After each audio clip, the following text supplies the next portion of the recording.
Hey guys, it's been a while since we last recording on the estate planning, and let's pick up there now.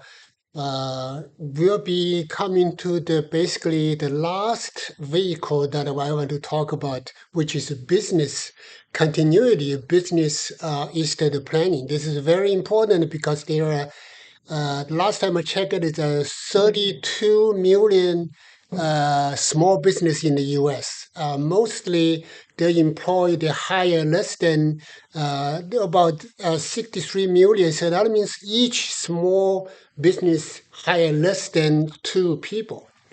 So they're taking care about the 99% of the number of business in the U.S. So small business is very important. Every business face the issue how to keep the business continuing after the current owner or CEO died.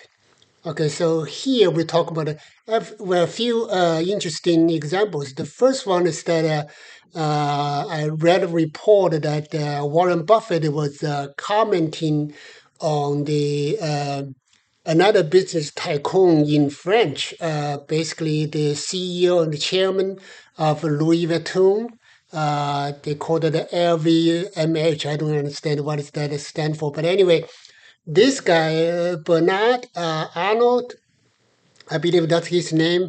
He has a family members all in charge of different branches like a Dio, like a Tiffany, those kind of business all related to Louis Vuitton conglomerate. But this guy was saying the Bernard was recently made a change, basically raising the age limit for his job as a CEO or chairman from 70 to 80. And Warren Buffett, who himself is like 93 years old, Warren Buffett was jokingly tell that Bernard that your age limit is still too low, because he's like 93, right?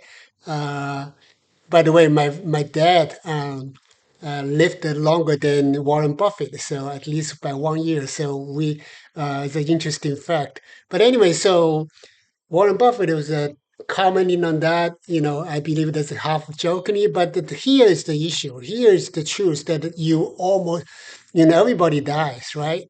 So even though you raised your retirement age up to 80 years, even though Warren Buffett himself is like 93, is still in charge, you have to face the issue that one day or the other, that you have to pass their business down. So that's the issue that we have to face it. How do we do this? We have to use the key for the small business.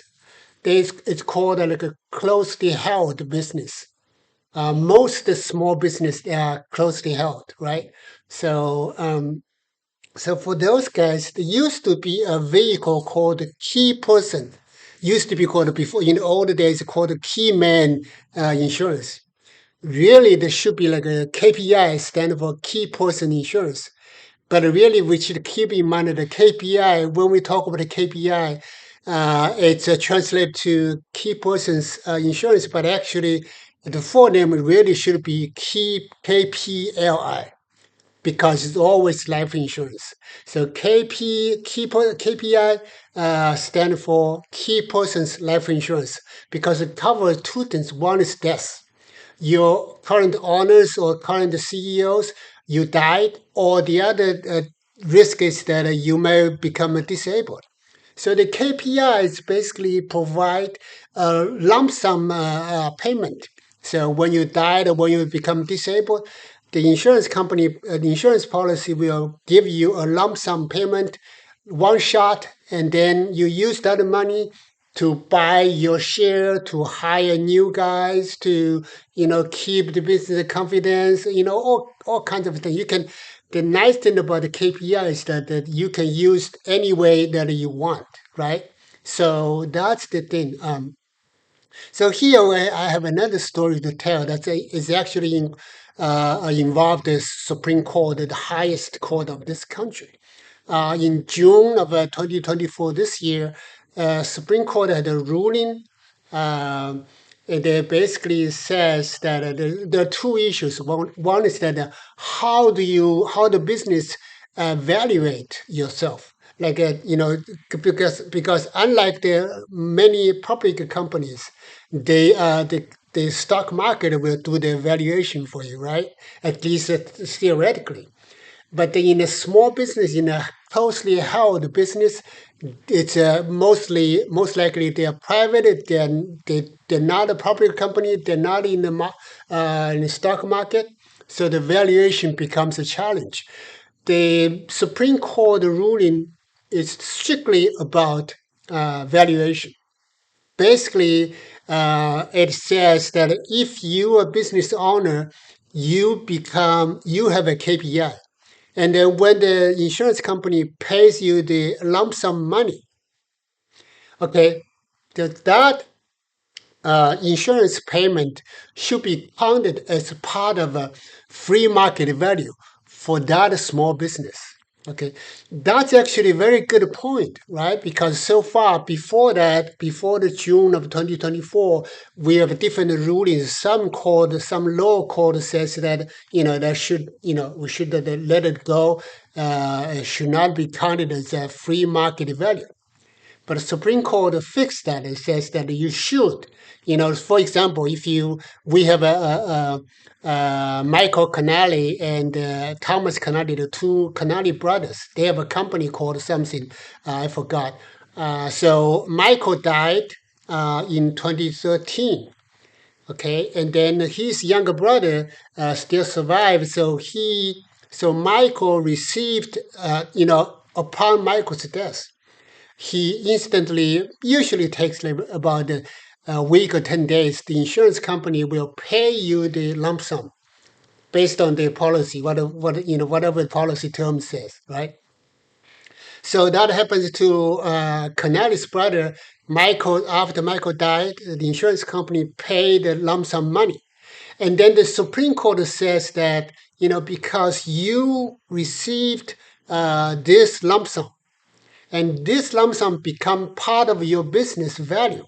So if, let's say, they made a very good point. So let's say if somebody is going to buy your company like a day after, the second day after Michael died, and then would the buyer consider that the lump sum money paid by the insurance company as part of a value, a free market value of this company? Of course, will, right? So it's a part of money, regardless of whether it's coming from insurance company or from sales, whatever sources.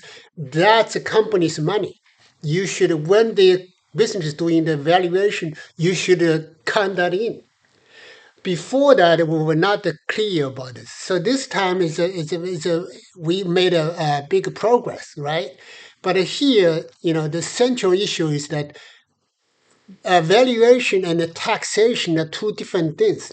Valuation, if you follow the free market value (FMV), then it's determined by the market completely, right? Basically how much money that the buyer of the business is willing to pay to buy your business. That's free market money.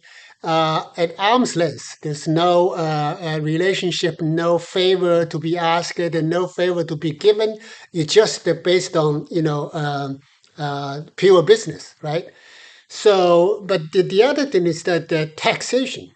Taxation is different from the valuation. Not all free market value are taxable.